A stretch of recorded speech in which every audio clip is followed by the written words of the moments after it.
We are coming at you live on this Sunnyside Thursday. This is CHGO Blackhawks. Visit sunnyside.shop for bright buys every day, including 50% off your first 3 online purchases. Enter promo code HICHGO at checkout to qualify. Exclusions apply. Sunnyside Cannabis Dispensary. Bright buys every day, only for 21 plus or Illinois MedCard holders. Hi, everybody. We've got a big show coming up for you today. I'm Zawaski, Greg Boysen, Mario Tirabassi over there. Law's over there doing stuff. Got his tripod back from United Airlines. Thank you very much. Nice. We've got a lot to get to today. Our friend Petey, the ALLCITY senior hockey expert, is standing by. He's going to do some breakdowns of what went right, what went wrong in the Hawks game against Utah. Also have a bit of an update on all things CHSN. Reminder, that's not us, coming up in the second half of the show. Let's bring him in, the handsomest man in the ALLCITY network. It is Steve Peters. What's up, Petey? How are you, man? Yeah, things are going well. I mean, it's good. It's hot here. I heard it's hot there, but it's always hot here. Things are good. Things are good. We're going to talk hockey. Hockey is back, and it seems like we're incredibly busy right now. So are you guys. It's just so good after a whole summer without hockey. Even bad hockey is better than no hockey. Yeah, and for you guys, honestly, like I really like what Chicago did over the summer. Again, Chicago fans have to temper their expectations, and I think they have. I think you guys have really helped do that. But there's just a little sprinkling of hope in there this year. There's a little sprinkling of talent and some veteran players, and just maybe this team's a little bit better this year. Well, it's a shame that everyone has to be fired and traded after Tuesday night's loss. Hey, man, it's one game. All that optimism. Yeah. out the window. No, Petey. There you go. This team played one awful period. It's bad. It's all bad. They're not going to win a game all year. Didn't you hear? Worst team in the league. Yeah. There's no reason to be positive about anything. Greg, you know what the problem was? Is they had to play Utah, and they had to play Utah in the first period in Utah. I mean, you had an electric building. You had players that were just chomping at the bit to play there. They've got to get the taste of poor ownership out of Arizona out of their mouth, and they were ready. And that was a tough atmosphere for the Blackhawks to start their first period of the season in. And I think whoever plays in that first period in Utah would have been overwhelmed. And if it would have been a 2-period game, Chicago wins the game. And I think once you play the last 40 minutes, Chicago was the better team. It's just that first 20 minutes. You haven't played all season. You're in a tough building that you've never played in before, in a locker room you've never been in before, in a hotel you've never been in before. All those little things just added up to a really tough start. And I think that's where they had their problem. But I'm not bullish on the Blackhawks quite yet, but I'm much more optimistic from what I see from this team early in the year this year versus what you saw at the start of last year. All right, we're going to dig into what went right and what went wrong with Petey here in a minute. But do us a favor, smash that like button. Make sure you are subscribed to our YouTube page as well. And if you're listening on the old podcast, we love you too. Follow, subscribe on your favorite podcast app. We would appreciate that. And I want to ask you one thing about playing in a new building you mentioned, and you're an old goalie. How big of an adjustment is it for a new goalie in a new building, kind of seeing the angles, seeing how the puck looks off the stick? How big of an adjustment is that for a goalie building to building? The NHL goalies will tell you it doesn't bother them at all, but it does. And I'll tell you why. When you go into Utah, especially in the Delta Center, there's one side that does not have seats, and it's just a curtain. It's just a black curtain that you can get the puck lost in, which is going to be difficult. The corners in Utah look really tight because the seats are so close to the glass that it looks like that there is no corners. They look really shallow. And again, it's a depth perception thing for goalies on rims as the puck's coming around the corner shot in from the blue line. I do think there are some things that will bother goalies their first time in to the Delta Center. And I think it's going to be an advantage there for the Utah Hockey Club to start. I mean, once you get in there another game, and even by the second or third period, you've dialed in. But yeah, there's absolutely differences being in a building that you've never been in before. Okay, there were a couple plays I wanted to break down with you, and the one that confused me the most was the first goal of the game. Dylan Guenther scores, and Philip Kurashev and Taylor Hall get a little bit lost on that play. You broke it down. Let's check it out here. This play starts behind the Utah net with Bertuzzi being the forechecker for the Chicago Blackhawks as Utah breaks out of their zone. Their young, skilled players, Cooley and Guenther, are coming up the ice with speed. But that's fine. Chicago's got their forecheckers above the speed of the Utah players, and they're in really good position until they get to the blue line. And when they get to the blue line, Taylor Hall's responsibility is to protect the middle of the ice. He needs to protect the speed coming through the middle. And in this case, Hall should be above Guenther, which allows Kurashev to take care of the outside lane. And Kurashev should be responsible for this part of the ice, and he should be able to push Cooley to the wall and break up the play. Unfortunately, that's not what happens. And as the play moves up the ice, Kurashev gets stuck flat-footed, which allows the Utah defenseman Kesselring to use his speed to get through the neutral zone quickly. And as we talked about with Taylor Hall, he's now out of position, and he is behind Logan Cooley. He's behind all of the speed of the Utah Hockey Club. So when Utah hits the blue line, this is now a 4-on-2 for Utah. Chicago had numbers at the other blue line. By the time you get to this blue line, it's now a 4-on-2. And Cooley drives the middle lane with his speed. When you drive the middle lane like this, what you do is you pull back the defenders. And when you pull back the defenseman, you open up a lane for the player coming in behind. And that's what happens here with Guenther. He's able to get into an open shooting area once the play gets through. Now, Taylor Hall's got to make a decision. Taylor Hall has to do one of two things. Taylor Hall has to either get in the passing lane to stop the play getting to the outside, or he needs to get a stick on Guenther so Guenther cannot get a clean shot on the goal from this spot in the ice. Way too dangerous. And then as you go a little bit further, you look at what's in behind the play. TJ Brody, experienced defenseman, allows Cooley to drive the net. So if there's a rebound or a play at the net, Logan Cooley is all alone in front of the net. So Brody is protecting nothing in this part of the ice right now. And unfortunately for Chicago, they leave Dylan Guenther all alone. He's got an NHL grade shot. He can score from this area of the ice. And again, probably one Mrazek would wish he had back. And the Chicago Blackhawks are down 1-0. That's great stuff, PD. So, in your mind, so when I watched it to the naked eye, it felt like a Kurashev mistake. But is Kurashev there reacting to Hall getting caught behind the play a little bit? He is, and I think he gets confused when he sees Hall come across the middle of the ice, and I think it freezes him for a minute. There is no question Kurashev plays this poorly. There is no question.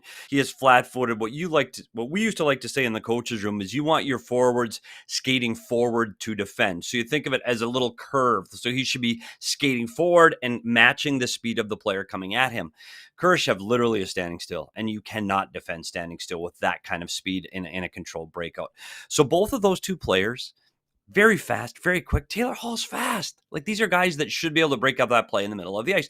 Again, the problem with Taylor Hall, because Taylor Hall was an Arizona Coyote. I've seen him in the locker room and in the coach's room. Taylor Hall is going to play for Taylor Hall on the offensive side of the puck. I think he's a good person, but I do think he thinks he drives the offense. He wants the puck. So he's going to chase the puck all over the ice. So you better to be able to read off of Taylor Hall. So I hate to say he made a mistake. Taylor Hall wanted the puck. He sees the puck, he's chasing the puck. He's going to get the puck. In a true tight system, he's got to protect the middle of the ice. And one of the things that Chicago fans can be hopeful for is one of the hardest things to do at the start of this season is learn how to defend the rush. Rush reads are hard because it's so much speed and it's about repetition. So I think they will get better as the season goes on. It's just unfortunate that this happened so early with some of the better players, more experienced players on the Blackhawk roster had to give up a goal like this so early in the game. Yeah, I feel like this season, I think we all kind of expected this team to kind of hit the ground running with a lot of the veteran presence coming in. And not taking into consideration the amount of like gelling needed to happen, needing to know where guys are going to be, needing to know tendencies and who you're playing with. I think, at least from my perspective, I felt more like these guys know what they're doing. These are well-seasoned NHL veterans. Some of these guys are Stanley Cup champions. Some of these guys are former MVPs. Like, they'll know what to do. But there's a lot of taking into consideration offensive and defensive tendencies of these new guys that you haven't had time to play with. You only played with them for a few periods in the preseason, and then you mix up things going into game one, and there's still some getting to know you time. So your point about Taylor Hall, we only saw, he's basically a new player this year. We only saw him for 10 games last year. Right. So even though he's been on this team, quote unquote, his tendencies are still new to a lot of these guys. So it's a lot of that, both offensively and defensively, not just chemistry, but also like positioning wise. Like, that's going to take a lot of time. And I think that that's something that might have been overlooked for this team coming into this season. Yeah, especially look, Khrushchev played so much with Bedard last year, and Bedard is a very high Q hockey player. He's young, but he knows where to be. And Taylor Hall, I don't want to call him erratic, but he's going to follow the puck. And Bertuzzi, honestly, you don't know where the hell he's going at any time. Like, he's all speed, and he's coming at you. Even on that play, he's chasing the puck down his F1, and maybe he's supposed to. But this line, Khrushchev's going to take some time. Like, he's playing with two players that play with a lot of energy and are kind of all over the ice. So I do believe that line, the second line, as it were, a most experienced line, but I think they're going to have some growing pains there until they really figure out how they're going to play together. Once they do, this could be dangerous because Bertuzzi's going to get to the net. Taylor Hall's got the speed and the offensive skill and knack to get the puck to that area. And you saw what Khrushchev has the ability to do a season ago. So I like this line. I think it's the first time in a while Chicago has had two lines at least that they can throw on the ice. And Jason Dickinson had a good game too. So I think it bodes well for what they have the ability to do up front in their top 12 forwards. It just hasn't happened yet. Well, real quick before, I know we got a break zone coming here in a couple minutes. So you mentioned Brody on that play, and yeah, that wasn't a great debut for TJ Brody on the Blackhawks. And that was kind of a signing that we were all kind of like, okay, because you had already brought in Martinez at that point. It was kind of end of the day. And here's 2 years of TJ Brody. And I don't think anybody was super excited about it. And they're even less excited about it after that first game. But accurate. The Blackhawks defense, when you broke down this game, the 6 defensemen out there, overall, how would you think they played that game? Because it's a concern here of, outside of Jones and Vlasic, it's kind of touchy. And are there reasons to be hopeful that the defense as a whole gets better as the season goes on? I think so. And you talk about Seth Jones, and we talked before we went on air today about the minutes that he's eating and has to eat for the Chicago Blackhawk team. You worry that a guy trying to eat 25 to 30 minutes a night every night for 82 games is daunting. And you'd like to see someone step up and help take some of those minutes. But Martinez, Brody are guys that are supposed to help do that. They're experienced defensemen that need to help relieve some of those minutes. I will say this defense is better than where they were a year ago. And that's honestly, this is going to sound awful, might not be saying much because last year's 6 defense, it was tough. It's a lot of young players in that lineup last year, and it just, you were hoping Korchinski gelled a little bit sooner, but I think Korchinski's in the right place right now. I do think this defense will get better. I do think it's going to take them some time. They look like they were lost at times in the defensive zone. There's a lot of pointing. Offense is easy out of training camp. You just put the puck over the boards and play. Defensively, it's systems. It's knowing who's supposed to be going where. And I did feel that their defensemen were lost at times, but you're coming from different systems and you play the puck differently wherever you played last year. And that takes more than one game. So I am hopeful that they will get better because I do think the experience they have back there makes them a better 6 than they were a year ago. All right, we've got positive stuff to talk about too, including a really nice play from Connor Bedard coming up next. But we got to hit the break zone first. Make sure you're following PD on Twitter at @SPetersHockey. Make sure you're listening to him on the PHNX Hockey Podcast, the All Utah Hockey Podcast. PD's everywhere. He's all over the network. He was on What Chaos yesterday or the day before. So check out PD everywhere on the ALLCITY Network. We'll be right back with some positive for the Hawks loss in Utah on CHGO Blackhawks. And hockey is back. The NHL is back. And there is nothing better than going to experience a Chicago Blackhawks game live and in person at the United Center. And that's where our friends at Game Time comes in. Game Time has a new feature called Game Time Picks that makes getting tickets for your favorite live events even easier. Game Time Picks filters out all the fluff to show you only the incredible deals on great seats. You don't have to waste time searching through thousands of tickets. Speaking of great deals, if you want to go to the Hawks opener a week from today, San Jose Sharks, Macklin Celebrini in town, battle of the last two #1 overall picks. You can get in for as low as $35 right now on Game Time. That is a heck of a deal. So you can use the app to customize your spot and the supplemental as inspiration. That makes no sense. What app features? The app features plenty of different options as far as the view for your seats, so you could see exactly what ticket you are buying. Game Time Picks curation makes it easier to save more on sports, concerts, comedy, and theater. They also have all-in pricing. Toggling this feature shows the total upfront with no surprise fees at checkout. That is key. So what you see there is what you're paying. You're not going to get another $30 on the back end and go, what the heck? So take the guesswork out of buying tickets with Game Time. Download the Game Time app, create an account, and use the code CHGO for $20 off your first purchase.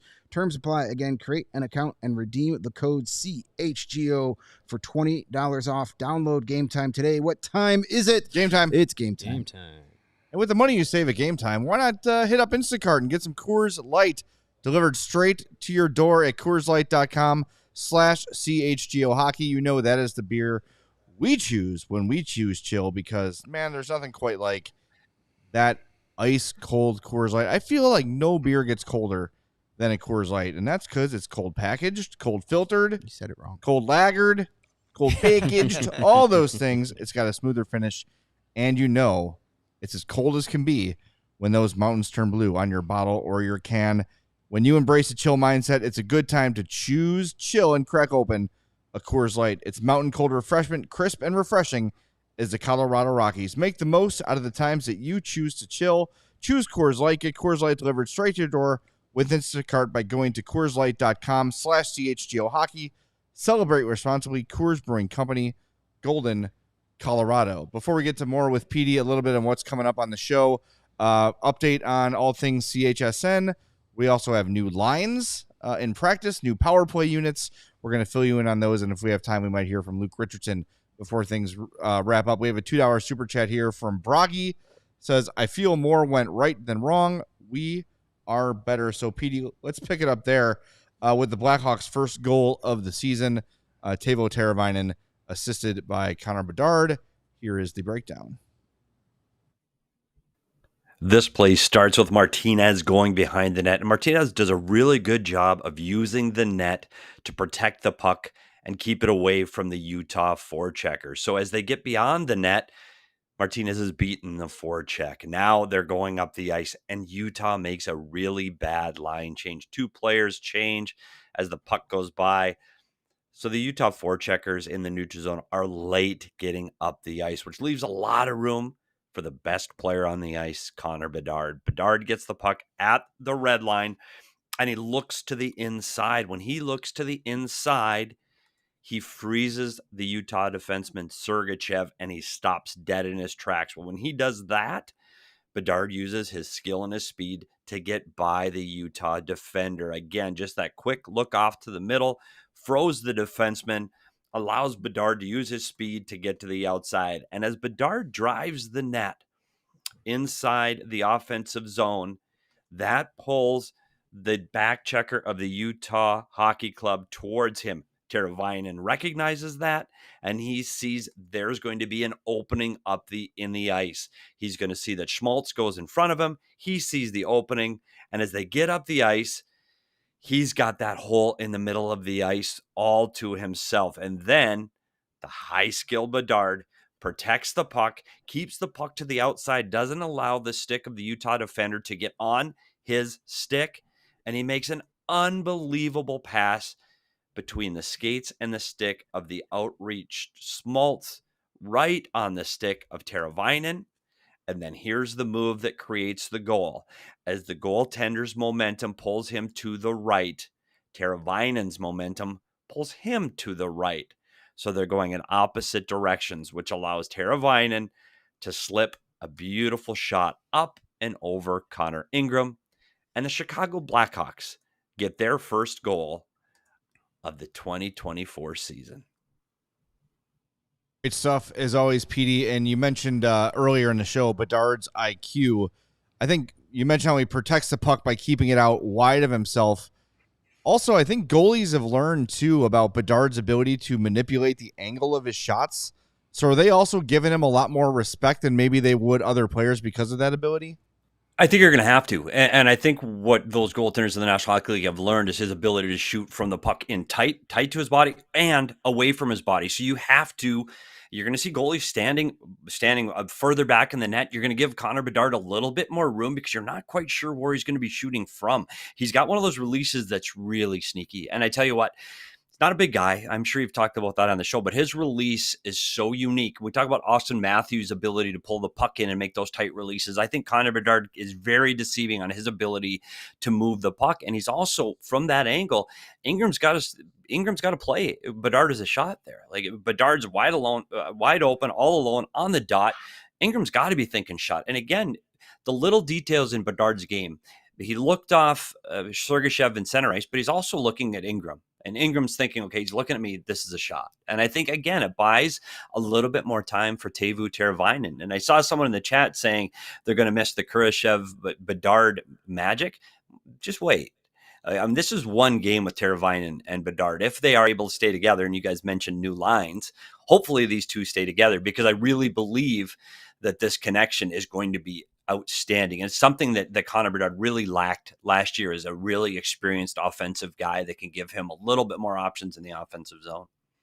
Well, I'm glad you mentioned that because I talked about on the post-game show years ago, a hockey scout told me that your lines aren't necessarily three players. It's duos. You find a duo that works really well, and it doesn't really matter who that third player is. You can interchange, play matchups, all that stuff.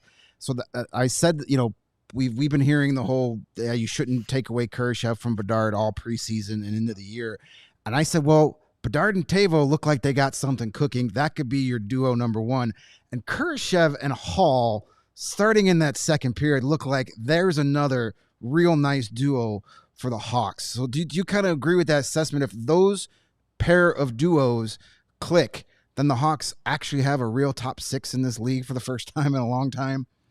Yeah, your comment is dead bang on. Like I used to be in the coach's room when you'd start to put lines together in training camp with the Coyotes, and you always do it in groups of two. You look for which two guys have the chemistry. And we just had the Utah show, and it was Gunther and Cooley. Those two are together, and it's Schmaltz and Keller. Those two are together, and it takes time to find that third piece that's really going to click with them. I like what Chicago has done with their top two lines, and I think you have to split up some of these skilled players for the Blackhawks. It was too easy to defend Chicago a year ago. It was just too easy. You put out your best checking line against Bedard, which you're still going to do, but guess what? Coming over the boards on the next shift is going to be Bertuzzi, Kurashev, and Hall, and they're not going to be easy to defend either.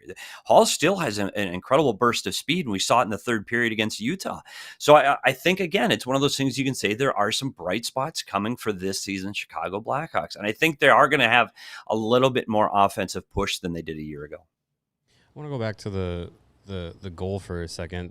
What I thought was a bit interesting was how Sergachev played Bedard, and you said you kind of got froze on it, but I wonder if did he give him too much respect for speed and not try and play him physically, or was he just flat out burned on the play on a bad read? Because I felt like when I was watching that, I felt like Bedard's about to get obliterated, but he got by him. See, I the right play right now, there's a 3-on-2. When Sergachev looks up the ice, that's a 3-on-2. He's got to back up. He's got to play that defensive. He's got to skate backwards and let the play come at him. It's a 3-on-2 at the blue line. He cannot attack the puck carrier there, put himself in a really bad position. So I don't know if as he's making the move, he goes, I'm in trouble because there comes Bedard and his speed, and now I'm stuck. But I'm with you. I thought it was going to light him up, and I thought it was going to light him up big at the red line, and it could have been a big hit. So is he respectful of the young talented player going, gosh, if I lay into him, we're going to be in trouble all night long, and they're going to be coming after our good players? I don't think so.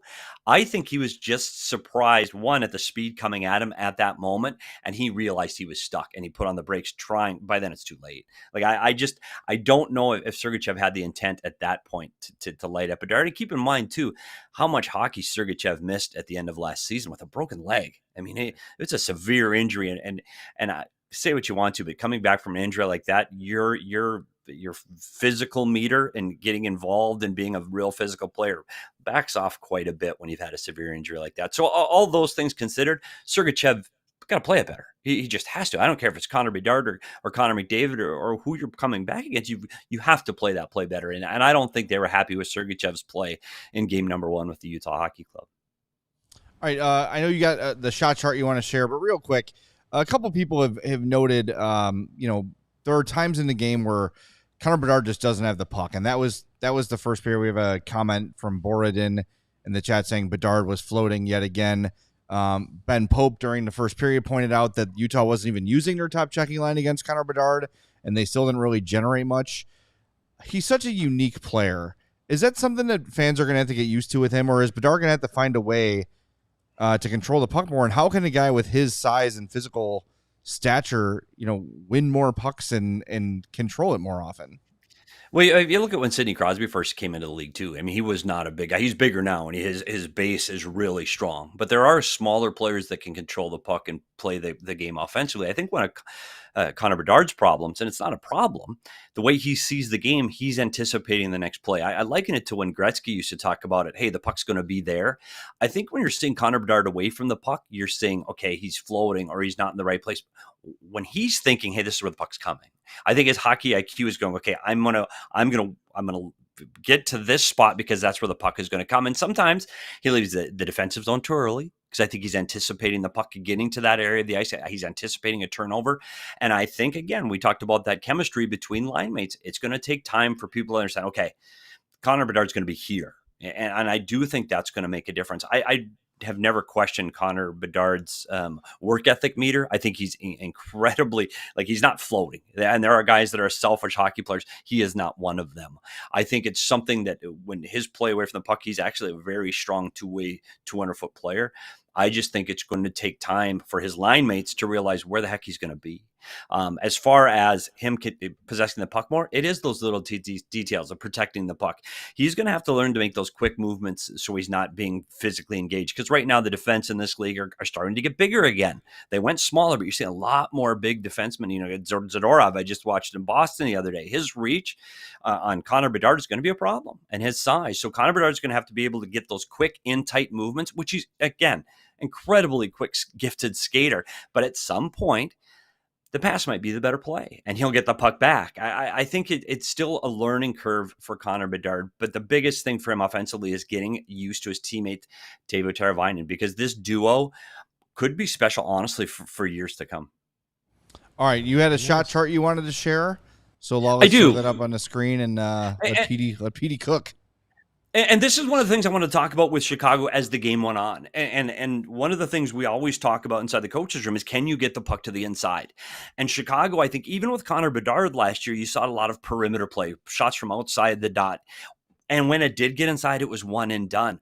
What you saw from this team in the last 35, 40 minutes of the game is their ability to get inside and get unbelievable opportunities in tight. They have 9 scoring chances from inside the inner slot, from the danger area. That's above what the NHL average is, which is incredible for a team that has really struggled to create offense. And you're talking about posts. We talked about those earlier. Taylor Hall got on a breakaway. Smith off the post. A really good chance by Bertuzzi. I think these things, again, if you can continue to get the puck to that area of the ice where you see right around the net, the inner slot area where that big jump is, right where the 2 green goals are, if you can get the puck to that area consistently at the league average, which is 8 8 or above in that era, this is a big, big bright spot for the Chicago Blackhawks. Like I was so encouraged to see them being able to get the puck to that area of the ice because they couldn't do that a year ago. They really struggled to get those kind of opportunities.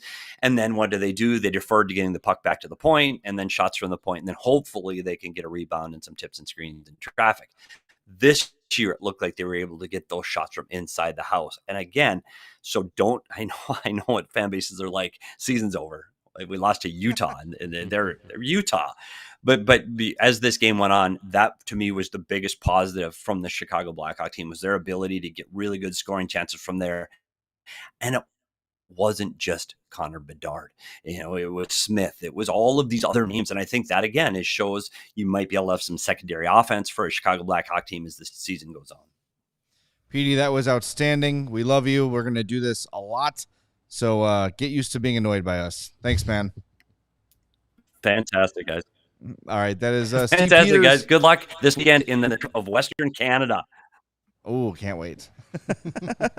All right, PD. Make sure you're following PD on Twitter at @speters hockey for all your hockey insight needs, especially any All-City show. He's going to be there 20 plus years as a NHL video coach. Lots more to come, including an update on our sponsor, Chicago Sports Network. The new home of the Blackhawks, Bulls, and White Sox games, CHSN will broadcast more than 300 live games per year across the Hawks, Bulls, and Sox, and will feature a full lineup of original Chicago-based sports content. They're also Chicago-based, Chicago-built, and Chicago to the core. They're bringing it to every corner of Chicago, across our 77 neighborhoods and beyond. At CHSN, Chicago comes first. Visit chsn.com for more info on how to watch the Bulls, Hawks, and Sox all season long. Yeah, and when you sit down to watch those teams play, why not do it with a nice hearty meal from our friends at Factor Meal Kits? You can fuel up with Factor's no prep, no mess meals. You can meet your wellness goals in time thanks to the menu of chef-crafted meals with options like Calorie Smart, Protein Plus, and Keto. Factor's fresh, never frozen meals are dietitian approved and ready to eat in just 2 minutes. So no matter how busy you are, you'll always have time to enjoy nutritious, great tasting meals. Make today the day you kickstart a new healthy routine. So what are you waiting for? With 35 different meals and more than 60 add-ons to choose from every week, you'll always have new flavors to explore. You can crush your wellness goals this month with dietitian-approved meals with ingredients that you can trust. And you can keep your kitchen time to a minimum because Factor meals are ready in, again, just 2 minutes. No shopping, prepping, cooking, or cleaning up necessary. So you can head to factormeals.com/CHGOHawks50, use the code CHGOHawks50, and you'll get 50% off of your first box plus 20% off of your next month's order. Again, that's code CHGOHawks50 at factormeals.com/CHGOHawks50 to get 50% off of your first box plus 20% off of your next box while your subscription is active. CHGOHawks50. Is that 50? We have, 50. Okay. Yes, we do. Some news. We've got some breaking news brought to you by Indeed. Listeners of this show will get a $75 sponsored job credit to get your jobs more visibility at Indeed.com/AllCity. That's Indeed.com/AllCity. Terms and conditions apply. Need to hire? You need Indeed. Wyatt Kaiser has been activated off of injured reserve. Isaac Phillips has been sent to Rockford. So there you have it. Wyatt Kaiser is back. Whether or not he will play in the next game remains to be seen. We could probably get to the lines now as it's a little more pertinent to the conversation with Kaiser coming back. Let me grab those real quick. It's good. It's good to see Kaiser back. I know he had his whole medical thing going on, so that's good to see that he's back. We knew that he was going to go on the trip and that he could eventually play by the end of the trip. So it didn't look like he wasn't skating today, but maybe gets to skate tomorrow or Saturday morning if they do skate Saturday morning. But yeah, it would be good to see him get back because I think he's looked at as one of those young guys that has a spot to fight for, and the fact that he was kept with the team and not sent down to Rockford for a conditioning center or anything like that makes it feel like they trust him to be ready to go in the NHL right away. So be interesting to see what they end up doing in the lineup, because Phillips wasn't in the lineup. Nolan Allen was made his debut on Tuesday night. So we'll see where he ends up fitting in eventually. I'm looking at Ben Smith's lines here. Who? Ben Smith. Sometimes he was there in Utah for Ben Pope. Try it again. Ben Pope. I'm sorry. Ben Smith is I just highlighted the word Smith. That's why I said that. Ben Pope from the Sun-Times. Still in Utah with the team. Bedard, Foligno, Teravainen, Kurashev, Hall, Bertuzzi, Dickinson, Anderson, Mikheyev, Donato, Athanasiou, Maroon with Reichel and Smith on the outside looking in. Martinez and Jones, Vlasic and Brody, Allen and Murphy with Kaiser and Phillips on the outside looking in. So he must have skated today then. That's what it looks like for now. Things can change before tomorrow. But Athanasiou back in. I saw some people in the chat as this lines were coming out, obviously, before the show. Why is he in and not Reichel? I think Athanasiou showed more in the preseason than Reichel did. And if we're doing the meritocracy thing, he probably deserves the first look over Reichel, I think. I think you have two higher skilled, faster teams than Utah coming up here with Winnipeg and Edmonton. So at the very minimum, Athanasiou gives you a speed advantage when you pit him against Craig Smith and Lucas Reichel. So you get him in there for a little bit of extra speed in the lineup, because that Maroon, Donato, Smith trio was slow against Utah, and they can't be that slow against these two teams coming up. So at least you get some speed in the lineup for Athanasiou. And yeah, I mean, Reichel is a quick player. I don't think his straight line speed is comparable to Athanasiou, but neither were effective in the preseason and in what they were expected to do. So if you're going with any kind of advantage to get a new guy in the lineup, at least it's faster. Kind of like we were talking about on Tuesday night, like with the defensive group. Brody's not the fleetest of foot. Martinez is getting up there in age, and he's up there already. Yeah, he's your age, for God's sake. Sure is, old ass. Murphy's not the fastest guy, so. What we were talking about, like with Kaiser and Phillips, like getting speed into the lineup is going to be important in different matchups. So I think that's why you have Athanasiou here. He still feels square peg round hole, putting him on the fourth line with Maroon and Donato.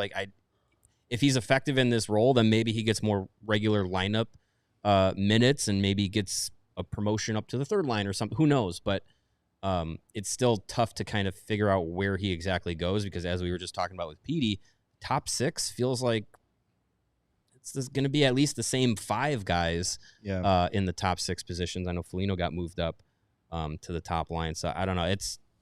They still got to figure things out, which is why you have a preseason. Yeah, I agree that Athanasiou is not a fourth line player, but he's not taking anybody's spot in the top six right now. Right.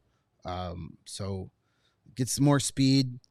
I know we're going to talk here in a second that they changed the power play units a bit. That was something we discussed after the game, that second power play unit is just blech. So that switched a little bit. Yeah. Athanasiou's not on that unit at the moment. But you never know. He could pop up there at some point in the game. I would like to have his speed out there on the power play. Use that to his advantage. That's his thing.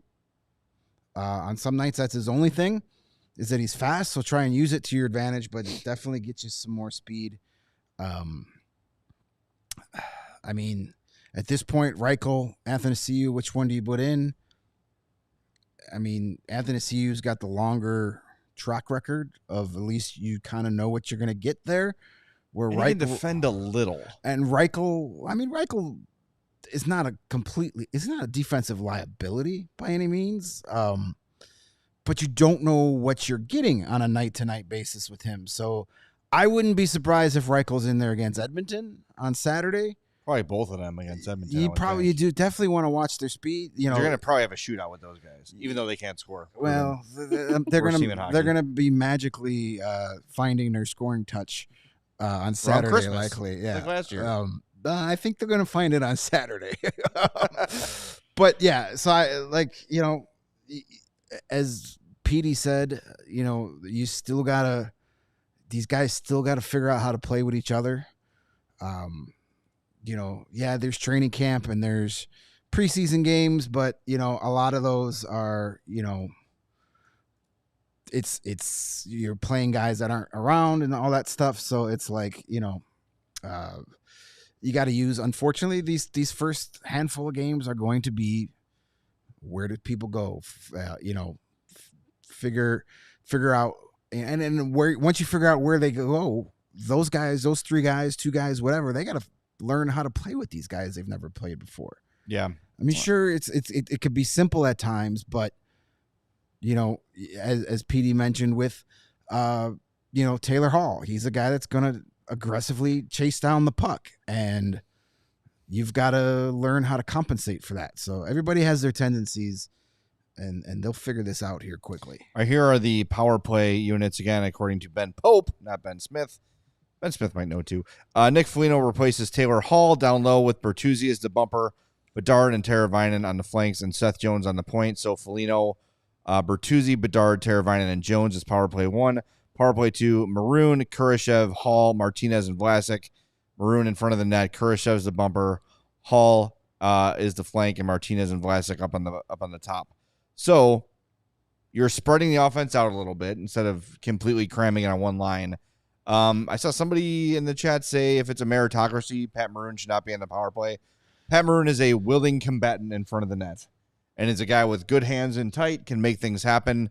He's not speedy. He's not a sniper. But if the role is stand in front of the damn net and poke him in from there, he can still do that. He's effective so long as they can enter the zone and keep possession. Right. If that second unit, which again is getting less than half of a power play, because the first unit usually gets basically a minute plus, almost a minute and a half of time if they don't score. So it's less time that they have to worry about it. But if that second unit is out there and they get a zone entry denied and they got to go back and zone entry, then you have him skating 2 laps before you have any zone time, then yeah, you're kind of running his tank out, and you have to have offensive possession for him to be effective. But yes, when they do, that's the perfect role for him. And if he's going to be on a power play, that's what he should do. He should be the around the net guy. I know they won't do it because they gotta spread out their minutes with power play and penalty kill responsibilities. But I would love Jason Dickinson to get power play time. Like he's got. I trust him more offensively than he should be on the second power play. I would say that. Yeah, I mean, Mikheyev, if he was good enough to start the season on the top line, probably has an argument too.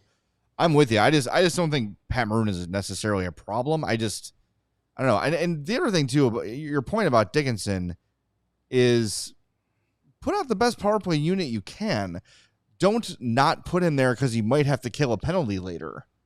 That's kind of a weird way. I know you don't want to burn guys out, but like, I think, is a power play that theoretically, if you have the puck, the power play is pretty simple on the offensive players. You're moving around, you're getting in a position. It should take less energy than killing a penalty. Yes. So to keep him off the power play because a penalty kill might come, that's kind of cowardly in my mind. Go out there and take the reins and attack. Yeah. And put the best guy. Like, do you think that, Colorado is going to keep Cale Makar off the power play because he might have to kill a penalty? That's dumb. Just play him. He's one of your better players. One of your most dependable guys. We have a couple of people asking why is Alec Martinez on that second line, that second power play unit. He was on that, the only defenseman on that unit Tuesday night. Alec Martinez will shoot from the back line. That's why you have him out there. He in his 82 game average in his career, and he's been in the league now for 16 years. He attempts almost 300 shots every season in an 82 game. So he will a lot of shots. He will shoot the puck, and he did it. He had 2 shots on goal the other night, but it seemed that every time he was even at 5-on-5, every time he got the puck at the point, he was looking to put it at the net. That's what you want. That's what He- Luke Richardson has been screaming for the top of his lungs He had for his defensemen to do. 6 individual chances for in Tuesday night's game, tied for the second most behind Bedard with Ilya Mikheyev, who also had 6. That's why he's on the second power play unit, because he shoots the puck. And until someone else steps up and say, okay, I will shoot the puck, it's Alec Martinez's job. Yeah, it's a different setup between power play 1 and 2, having Martinez and Vlasic out there. But I like that Vlasic's out there because they've given him more of a green light to say, like, hey, go show your offensive skill a little bit more. And I think we talked about it before during training camp when we realized like him and Jones were going to be on different lines. But I think that's what they're trying to set up is like, hey, go be a little bit more offensively minded and don't put the defensive coverage on Seth Jones because he's also offensive minded. So you put it on a guy like TJ Brody, who's a little bit more defensively, responsible, plays that role at least, allegedly. So then you get Alex Vlasic out there to be a little bit more creative when he has a chance to be. So getting him out there on the second power play unit with Martinez, who has the mindset to shoot more. Maybe eventually Vlasic takes over that role. I think that would be ideal in this scenario right now without a guy like Kevin Korchinski or Wyatt Kaiser being in the lineup regularly, at least yet. But I think that's worth a look on the second power play unit if you're going to be changing things up anyways. Yeah. I mean, you get 2 guys from the back end in Vlasic. I think Vlasic getting that assist on that second goal with the Foligno tip in, that's only going to get him more confident and want him to shoot more from there. So if your second unit is on the ice for 30 seconds, but you have 2 defensemen that are going to shoot the puck and you have Pat Maroon there taking the eyes away from the goaltender, you might get a couple goals. Maybe. Yeah. It'd be nice. To me, that's what your power play should be. Shots from the point with traffic in front. Be there to get rebounds. There's a reason it's a cliche. Because it effing works. Yeah. It's been that way through the history of hockey. Some people pointing out that Alec Martinez did not play much on the power play in Vegas because they had lots of other compared rosters. I wonder why. There's no Petrangelo. There's no Noah Hannafin. No Shea Theodore. Yeah. There's a reason. I wouldn't bet that Nick Foligno would be on the top line in Vegas either. No, probably not. I wouldn't think so. I don't think Nick Foligno got much power play time in Boston. No, I don't think so. Yeah. Speaking of Nick Foligno, we talked about it on Tuesday in the post game show, but Luke Richardson's comments about the lineup changes. Let me find it here. Ben had the whole quote. Ben Pope, not Ben Smith. Ben Smith. Ben Smith might have it. Here it was. So this is what he said about the lineup changes, and I want to bring Foligno in here to the discussion. So we tried to spread out on the road where you don't have a chance to put your final matchups out there. Putting a guy like Mikheyev, good skater, good two-way forward with Connor. The first half of the game just wasn't going. We made some changes. He seemed to look really good, Mikheyev, with Dickinson and Anderson in a checking role, but they created some offense as they always do. It's ironic. Whoever plays with Dickey seems to do well. Carries over from last year. That seemed to be the trend. Richardson says Dickinson is one of the smarter players for sure, so that gelled. And we know Nick does good things with Connor out there. He gets on him, gets him going on the forecheck, and gets him inspired. Everybody knows Nick is going to be around the net, so it gives us a net presence, just like the goal on the face-off in the last game. So as we were talking with Petey about Teravainen and Bedard mixing well together, I'm encouraged by what we saw in the second half of Tuesday night's game with that trio specifically, Foligno, Bedard, and Teravainen, because the play styles match up well between Bedard and Teravainen, where I think that can get clicking as more time goes on, where they get more ice time together. And we saw last year when Nick Foligno was playing with Connor Bedard how effective it could be. So I'm very encouraged that if that Foligno and Bedard working well together from last year carries over, and then you get a guy who's an upper tier player like Teravainen also clicking with Bedard. If you can get one line, locked in, 3 guys working well together, everyone plays a role, and you can be effective, like that is a step in the right direction for this team. That's not to say that it couldn't have happened with Mikheyev, but I think you go back to that, like, we know these two work together. We know these two work together from last year and trying to pair up things.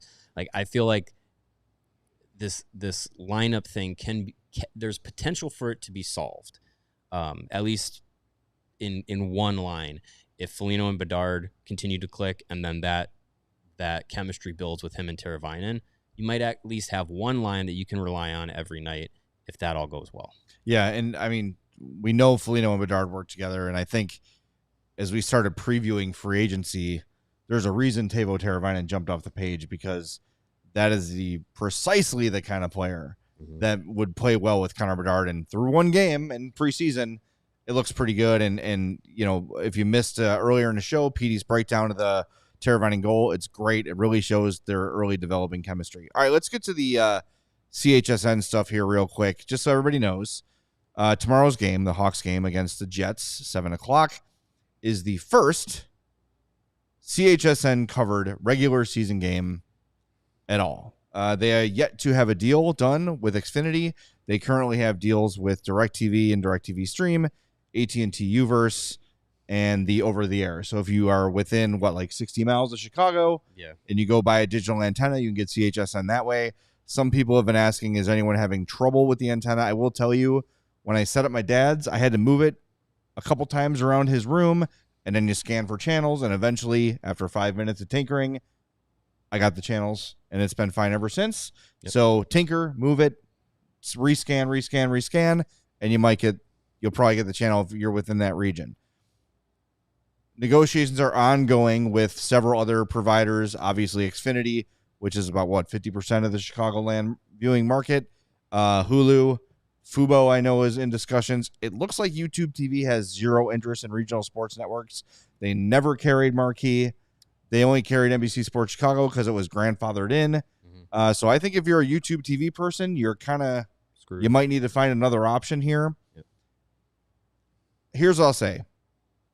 I spoke to someone today very close to the situation, and I think before I get to what that person told me, I want everyone to understand this too. The Bulls and the Sox and the Hawks are investors in CHSN. They do not have anyone from their staff at the table negotiating with these providers. That is done by CHSN executives, not Hawks execs, not Bulls execs, not Sox execs. So they are all waiting for news on this, as we are. Okay? I think you guys would agree it was a mistake to jump into this thing in the first place for the Hawks. I know they're loyal to their long-time family relationship with the Reinsdorfs, and I get that it's very simple for us to say that when we don't have that relationship, but I wish the Hawks had just done their own thing, done their own distribution, and figured it out on their own. That's not the case. So there's supposed to be a call later today with Xfinity. What I'm hearing is Comcast is very, very clear that if you want to put your RSN on Xfinity, this is the rate. This is the deal. This is what we have across the board for every RSN that has an agreement with Xfinity. Pittsburgh, Seattle are some recent ones that come to mind.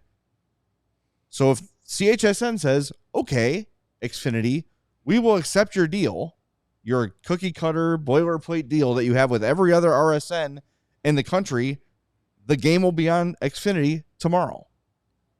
If CHSN continues to hold out and thinks they have some kind of leverage that they obviously don't have with Xfinity, who seriously couldn't care less if they have CHSN or not, then we're going to wait until CHSN eventually says, well, I guess we have to accept this deal after all. Just accept it. It's not changing. You have the crap-ass Bulls, the crap-ass Hawks, and the historically awful White Sox. You have zero leverage with Comcast. So either take their boilerplate deal or continue to punish sports fans by not giving them what they want. It is all on the table for the executives at CHSN. Do not hold this against the Bulls, the Sox, or the Hawks. Now, Or us. like I said, or us, of course, because we are not yes. them.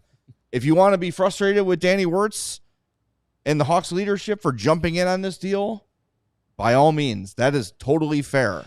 But now that it's done, it's up to these CHSN negotiators to get this deal done. They know what it will take.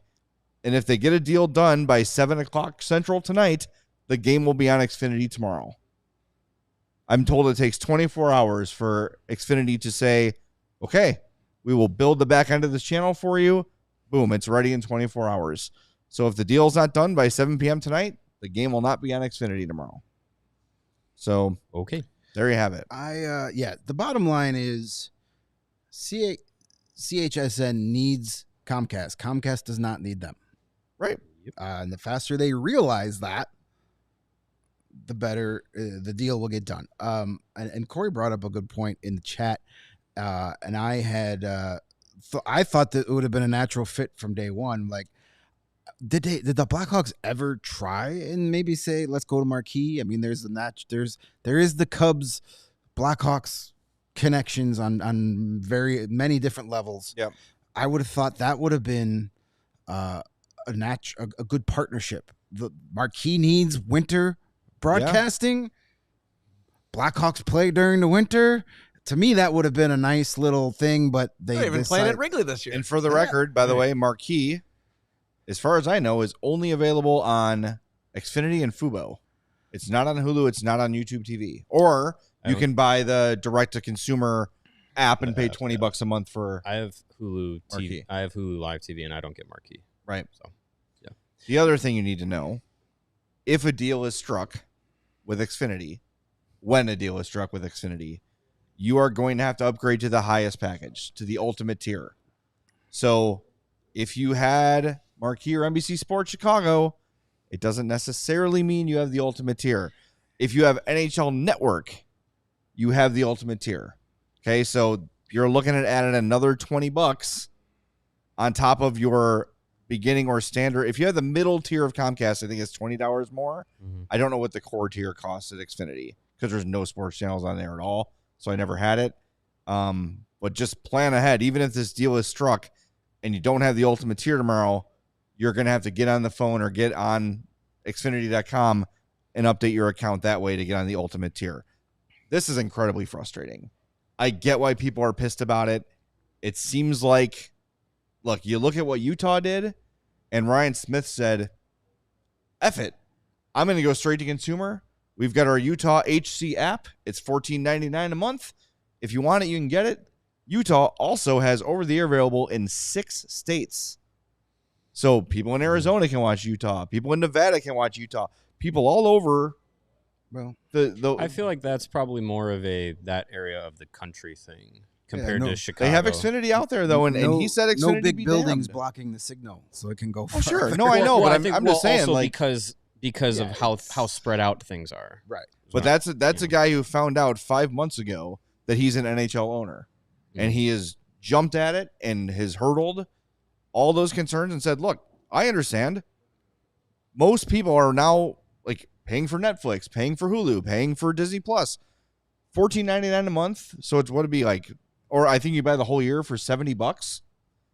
I think most Hawks fans, if the Hawks said today, download the Blackhawks Plus app, it's $70 a year or $15 a month or $20 a month, people would say, great, deal. Then when the season's over, I turn off the subscription until the next season starts.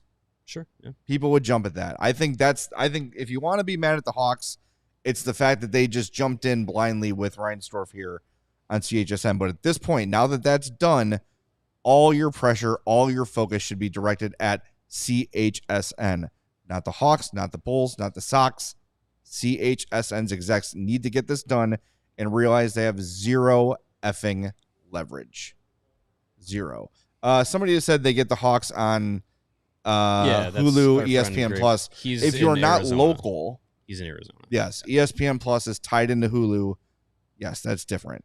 That will not work for people. outside Those of games the are blacked out. Yeah, in Chicago. outside of the Blackhawks viewing market, which I think also includes parts of Iowa and all that.